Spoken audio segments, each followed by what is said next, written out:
Hello, everybody. Happy Monday afternoon. Hope yours is going well. And we've got another Seahawks video to get to today. But first, a little bit of house cleaning. First, we just hit 1,900 subscribers to the YouTube channel. That's right, 1,900. Nice little milestone. Shout out to all the subscribers. Special shout out to the current 21 channel members, including elite channel members Brandon, Mikel, and HaWKxXA. I want to give a tip of the cap to all of you for supporting the channel. And second piece of news, to celebrate 1,900 subscribers to the channel, tonight during the Buccaneers-Rams Monday Night Football game, we will be doing the first ever channel giveaway. If you want to find out how to win a Seahawks hat, you can go to the stream and find out tonight. So, first ever channel giveaway tonight. Come to the stream. We're going to have fun. We're going to watch the game together. We're going to root probably for the Bucks, but I know some people will be rooting for the Rams, and I get it both ways. But either way, come on out, and you got a chance to win the first ever Seahawks Brendan Nelson channel giveaway. Somebody's going to be winning a hat tonight. That's all I can say. All right. It's Monday. Most of the games this week are done, and I decided that today, with 10 games in the books for most teams. 10 games, a few teams 11, but most teams have now played 10 games. The Seahawks have now played 10 games. I would go ahead and do an evaluation of the front office's work in the 2020 offseason after 10 games, because I was very critical of this team during the 2020 offseason.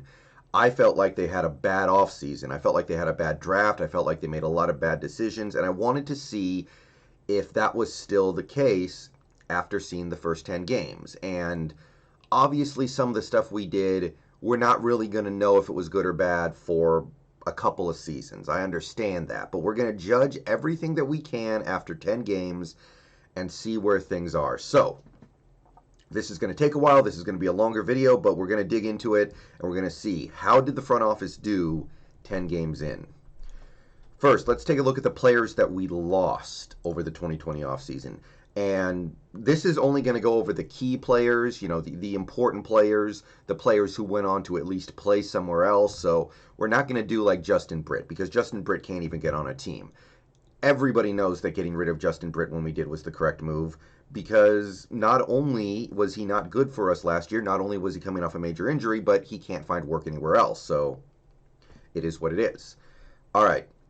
Let's take a look at the players that actually did find work elsewhere and see how they're doing. First, we have Eiferman.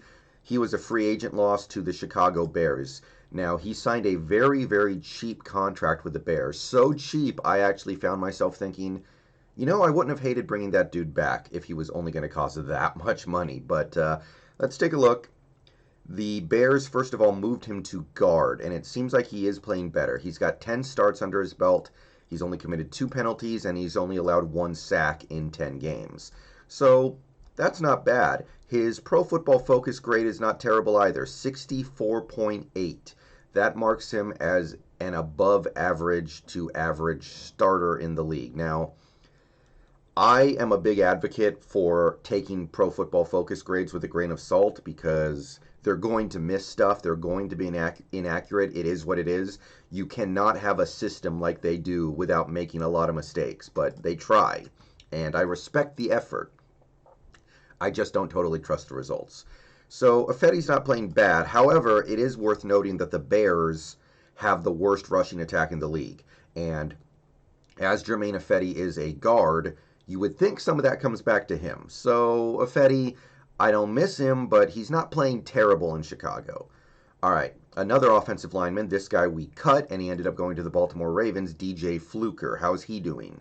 Do we miss him? Well, he moved to tackle, which is interesting. I never would have expected DJ Fluker to be a tackle, but okay. He's got 4 starts. He's played in all 10 games, but only 4 starts. He's got 5 penalties in those games. He's allowed 2 sacks. Let me adjust this real quick. Yeah, 2 sacks allowed, and he's got a 63.1 Pro Football Focus grade. So he's playing okay. Not the best, not the worst. I think we ended up getting the better end of that deal because our offensive line is playing well. Moving Fluker to tackle wouldn't have made sense for us because we have Shell, and we'll be getting to Shell shortly, but Shell is playing very well. and keeping him at guard wouldn't have made a ton of sense because of Damian Lewis, and we'll get to Damian Lewis later as well. But not really missing either of these guys, but they're both playing okay for whatever it's worth. All right, next, Jadeveon Clowney.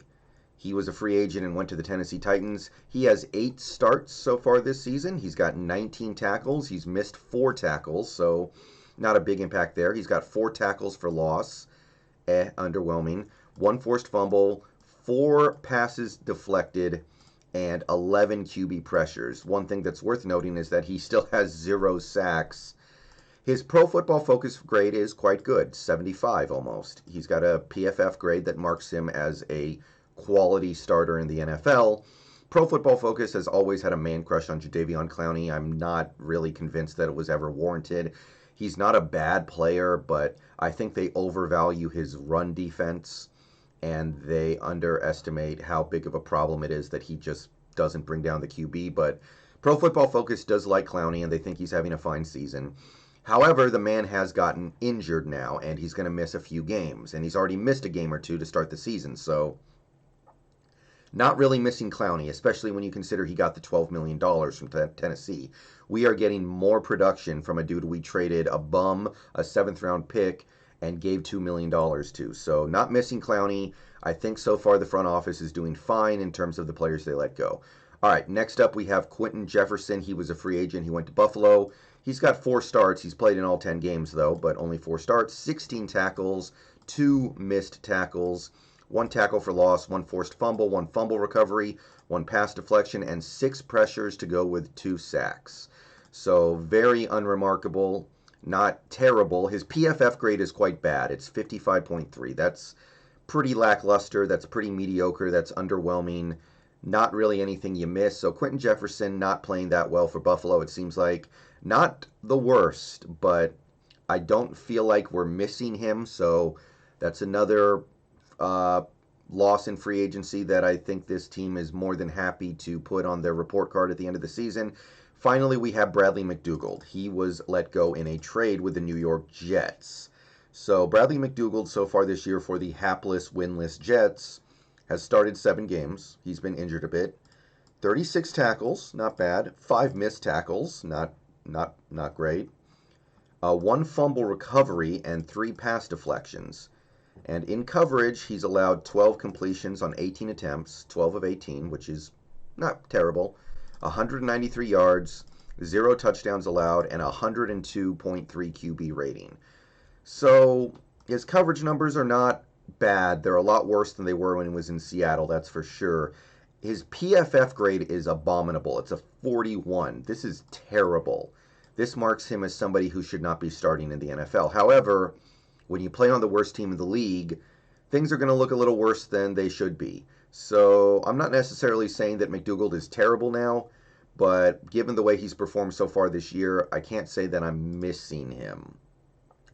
But there's a second side to that story that we'll be getting to shortly. So that gets us to the end of the players that we let go in the offseason. And of the 5, Clowney had an impact for the Titans, but it's not a big enough one to justify that contract. The offensive linemen are playing okay, but we're not really missing them. So far, so good. Now, let's get into the players that we acquired in the 2020 offseason and see how things went. First, we have Carlos Hyde. He was a free agent. We signed him to a 1-year, $2.75 million deal. Very reasonably priced, a decent price for a good backup running back. And so far, we've gotten 5 games out of him. He's missed quite a few games, which is not great. We don't like that. Only 1 start, which was the most recent game against the Cardinals. But his play when he's been on the field has mostly been okay. 45 carries, 204 yards, 3 touchdowns. He is producing. He played very well against Arizona in a game where we really needed him to play well. 4.5 yards per carry on the season is solid. 8 receptions in the passing game on 10 targets, 50 yards. So he is making a small but not irrelevant impact in the passing game. And his Pro Football Focus grade, and I'm not going to put a ton of stock into this because he hasn't exactly played a ton. He's got 53 touches in 10 games, is 68.4, which marks him as a quality player. So we're getting what we're paid for, we're getting what we paid for with Carlos Hyde and then some. So I'd say this signing has worked out pretty well. And we're lucky that we have him because without him, we very likely would have lost that game to Arizona and the season would be kind of in the dumpster. All right, moving on. Greg Olsen, and this is the first black mark against the front office on this list. We signed him to a 1-year, $6.9 million deal out of free agency, and what have we gotten for our $6.9 million? Almost $7 million. 8 starts in 10 games, 23 catches, not even 2.5 catches a game. 35 targets, 3.5 targets a game. 222 yards, not even 23 yards a game. 1 touchdown in week 1. 9.7 yards per reception, which is very, very mediocre. Very, very below what Greg Olsen has done his whole career. Just not really good enough. 2 drops, including one that created a pick 6 that ended up almost costing us a game.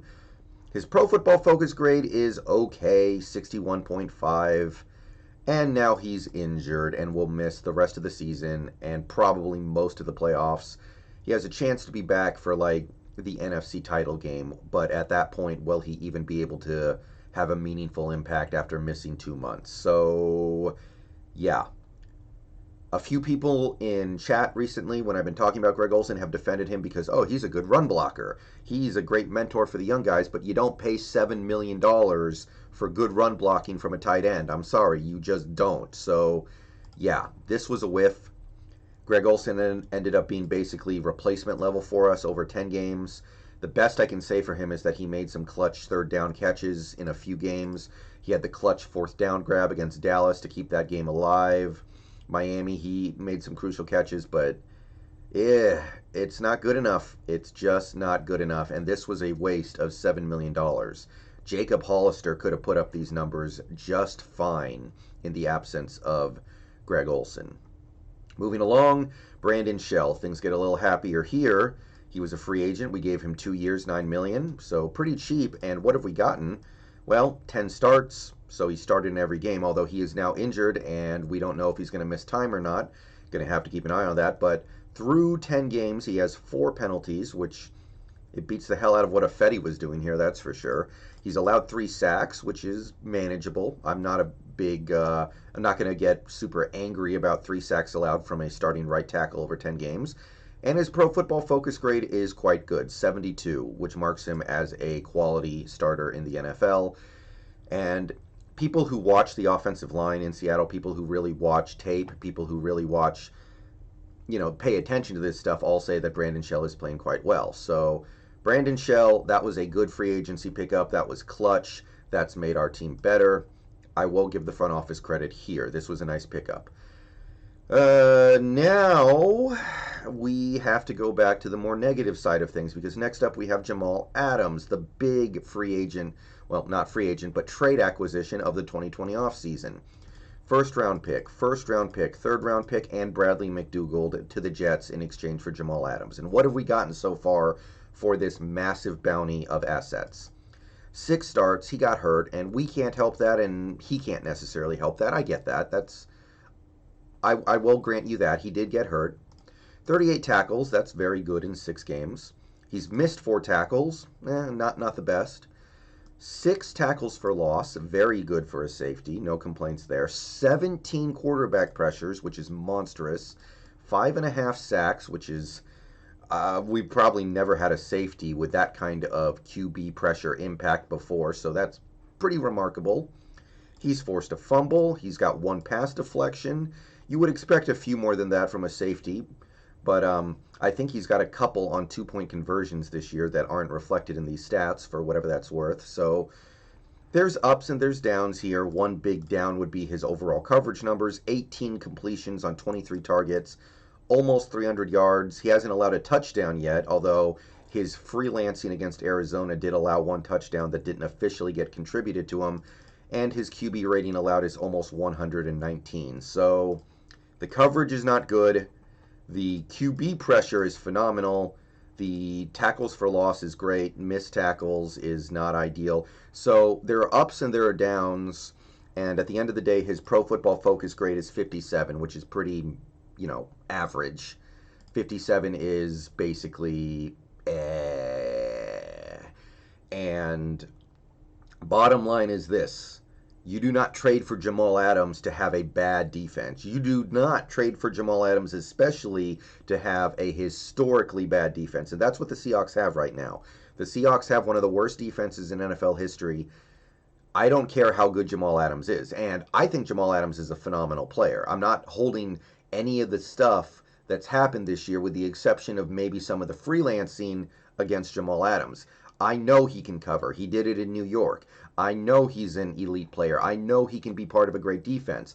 I think that this team is not properly equipped with the right coaches and the right brain trust to put Jamal Adams in an elite defense. But that being the case, you can't trade for the dude. So, yes, Jamal Adams could be part of an elite Seahawks defense later this year or next year. But through 10 games, this trade looks like a disaster to me simply because we could have had the worst defense in NFL history just fine with Bradley McDougald. Yes, Jamal Adams is making way more plays than Bradley McDougald ever could, but what is it worth if we're still playing this atrocious, abominable scheme on defense that just gives up 500 yards every game? Still time for things to turn around, but right now, we could have had this defense perfectly fine with Bradley McDougald out there. All right, DJ Reed, a guy we picked up off waivers on a 2-year, $1.5 million deal. That's what he had left when he left the Niners. So that's the deal we picked up. And DJ Reed has actually come through pretty clutch for us. He's got 3 starts. He's played in 4 games total. Finally got off the injured reserve, and ever since then he's been making an impact. 33 tackles. Not necessarily good that he has that many tackles, but it's not the worst thing either. He's only got 1 missed tackle, which... that's really good. That's a really good clip after 33 total tackles. He's got 1 tackle for loss, 1 QB pressure, 1 fumble recovery, 3 pass deflections. In coverage, he's allowed 21 of 27 completions for 245 yards, 1 touchdown in coverage, also 1 interceptions for a QB rating of 101.4. Pro Football Focus grade is 64, which marks him as a capable NFL player. High-end backup, low-end starter. We got what we paid for with DJ Reed. He's making his presence known out there. That was a pretty nice pickup by the 49ers. All right, next up we have Quinton Dunbar, and this one's going to be kind of difficult to navigate because Dunbar's had issues this year. Issues doesn't even begin to describe it.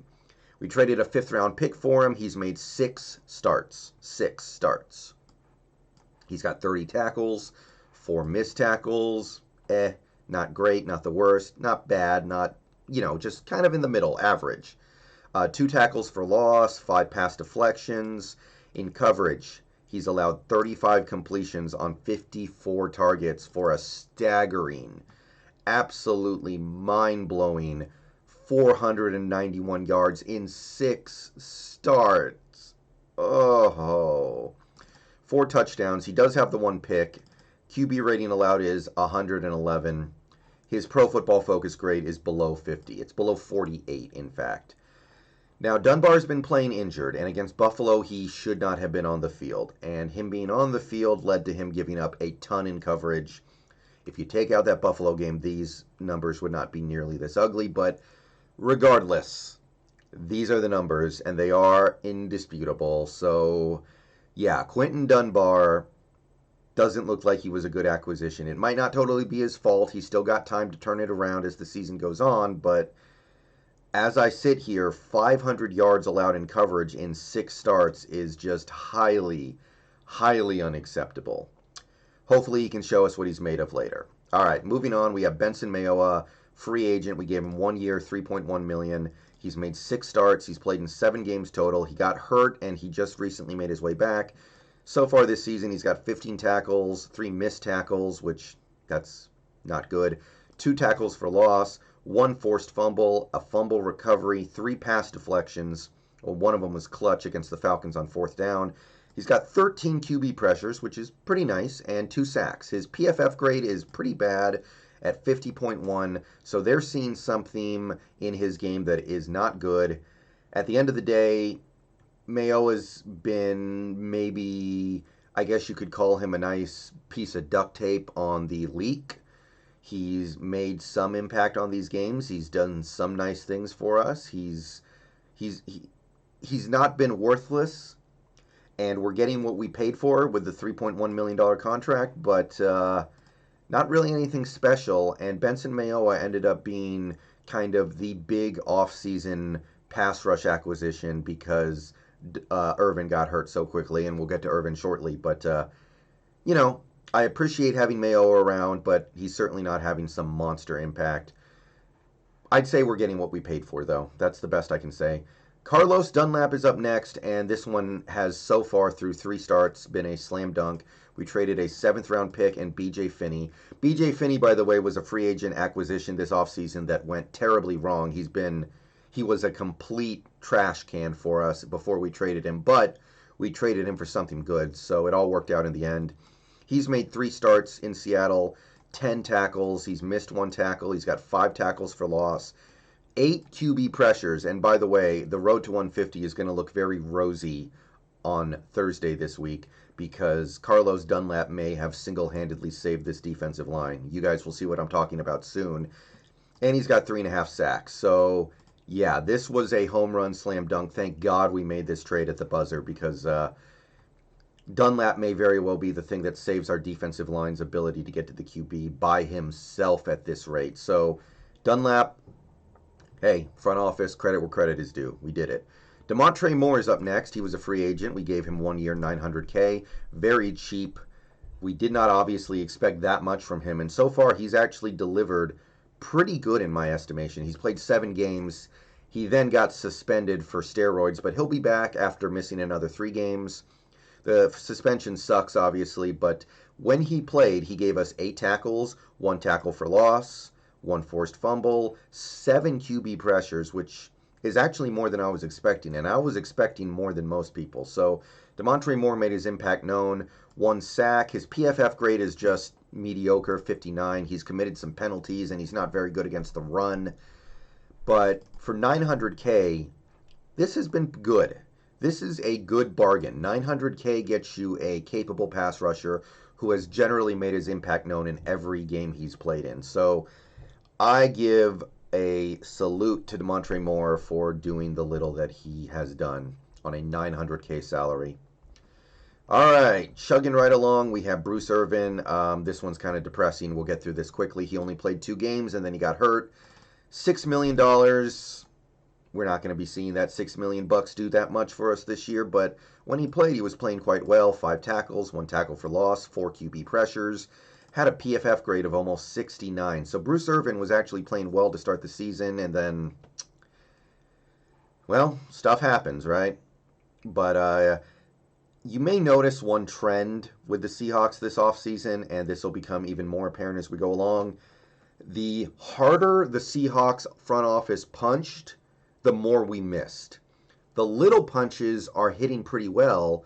The medium punches are hit or miss, and then the big punches just whiff.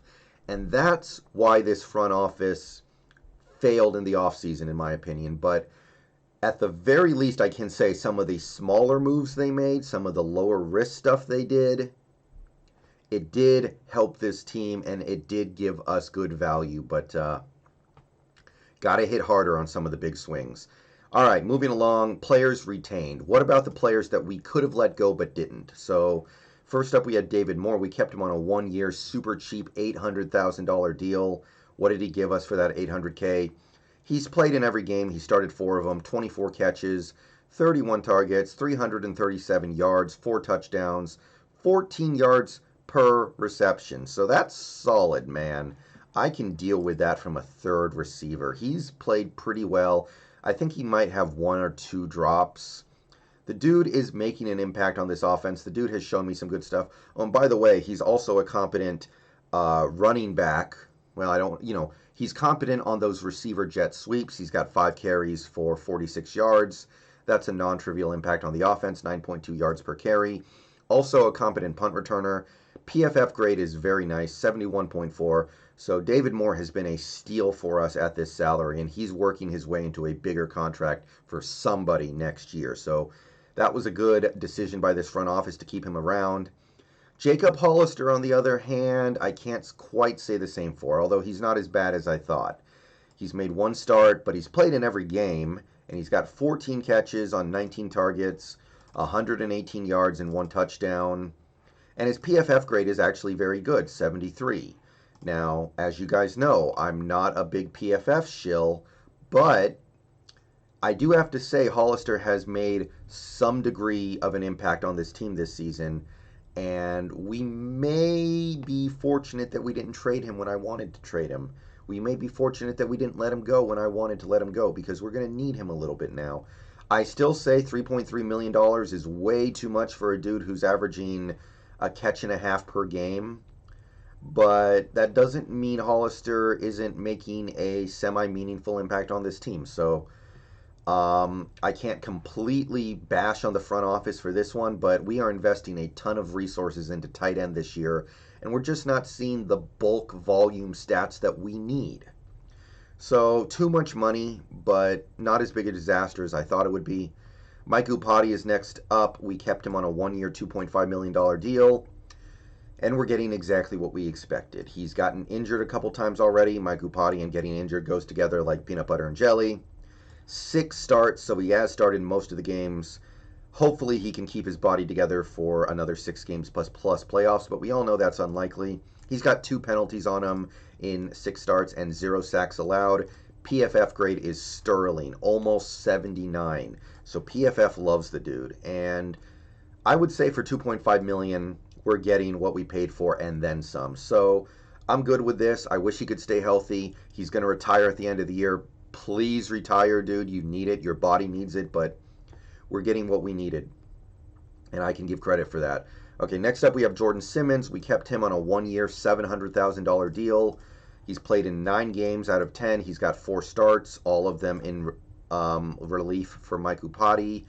He's got 2 penalties called on him, 1 sack allowed, and his PFF grade is pretty bad, below 50, just below 50. Now, what do you expect for $700K? And I do want to give Jordan Simmons a little bit of credit because he's been pretty good in pass protection, but he's got a lot to learn if he wants to become a full-time starter for this team, that's for sure. But that being said, sometimes the piece of duct tape you put on the leak can hold up for a little bit, and Jordan Simmons has been a nice piece of duct tape. And for $700K, that's all you can expect, but I want something better next year when Iupati presumably retires. All right, next up we have a guy that wasn't a free agent. We didn't re-sign him, but we did choose to not cut him because KJ Wright was due $10 million against the cap this year, and we could have cut him and preserved most of that money, and we chose not to. And how has that decision paid off? Decent, pretty good, solid. After really looking things over, I'm not enamored with KJ Wright through 10 games, but he's playing good football. He started every game. He's played a ton of snaps. 54 tackles, solid. 7 missed tackles, which is not great.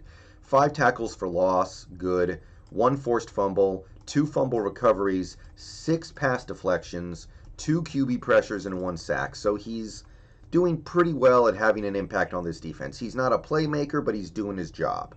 For $10 million, I want a playmaker, but I can give credit where credit is due for a dude who is doing his job pretty well. In coverage, he's allowed 34 receptions on 43 targets, 273 yards. Not good, not good. 3 touchdowns, also not good. 1 pick, though, and it was a big pick. You guys all know the play. 106.7 QB rating, not very good, but not atrocious. And his Pro Football Focus grade is 70.5. So, yeah. I don't know how I feel about giving KJ Wright $10 million this year, but he's playing well and he's helping us win. So, front office, I give you guys a foul ball. Foul it off. Take your spot in the batter box again, and we'll do it again next year. I don't know.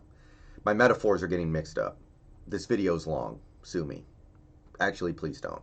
Okay, Jerron Reed. 2 years, $23 million contract extension this offseason. Yeah, this was another swing and a whiff. This was a whiff. He's not playing terribly, but I don't think he's playing good. 10 starts, so at least he's played in every game. 26 tackles, underwhelming, but not bad. 3 missed tackles, 2 tackles for loss, not good enough. 1 forced fumble, 1 pass deflection, 10 pressures, 3 sacks, and most of those sacks came in 1 game where the defense played their worst game ever, and a 58.1 PFF grade. So To me, Jarran Reed looks like an average to slightly above average football player. The kind of guy you pay $4 million to, not $10 million. Not good enough. I don't think Jarran Reed's going to be here next year, and his play through 10 games has done nothing to show me that he deserves to be here. So he's not a bad player, but I don't think he's much better than a little above average right now. And that's not going to cut it for this kind of contract extension. Brian Monet, on the other hand, has lived up to his very cheap $700,000 deal. He has gotten hurt now. He's missed the last couple games. He's probably going to miss a couple more. But through 8 games, he's got 7 tackles. He's missed 1 tackle. 1 tackle for loss, 1 QB pressure, a half a sack, and a 65.1 Pro Football Focus grade. So not a big impact, but for $700K, we are getting a little bit of something out of him, and I appreciate that. You need players like this. The problem is not that Brian Monet is making $700K to, make a very small impact. The problem is guys like Jarran Reed are making $10 million to have an impact that is not that much bigger. So, yeah, Monet, good little signing here, good little extension, no concerns here. All right. That's going to get us to the final part of this offseason review. We're going to take a look at the players the Seahawks drafted. And we're only going to be looking at players that have actually played a decent amount. So first up, we have Damian Lewis. He was the 69th overall pick. He's made 10 starts.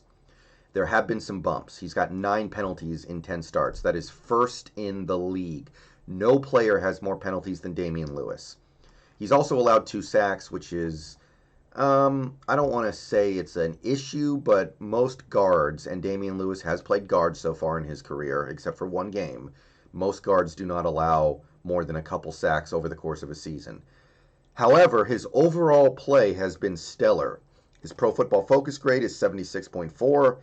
Every Seahawks film evaluator, every Seahawks talent evaluator on Twitter loves this dude. He's playing great. He's doing phenomenal things for this team. He could be a 10-year starter for this franchise if he keeps this up. The dude is just plain awesome. And in a rookie class that is highly underwhelming, he is doing his job. So I can say that for our front office. Damian Lewis was a home run of a pick. All right, next up we have DJ Dallas. He was the 144th overall pick. He's made 2 starts in 8 games played total. Performance in terms of his numbers has been I'm not overly impressed with what he's doing with the rock. 30 carries, 101 yards, and 2 touchdowns. I'm not ragging on the dude because he's a very raw rookie, and we all knew he wasn't going to have a big impact this year. But 3.4 yards per carry speaks for itself. It's not very good. He's got 15 catches on 17 targets, though. That's good. He's been a good checkdown target, 100 yards through the passing game. I will take yards any way I can get it. He's got a receiving touchdown.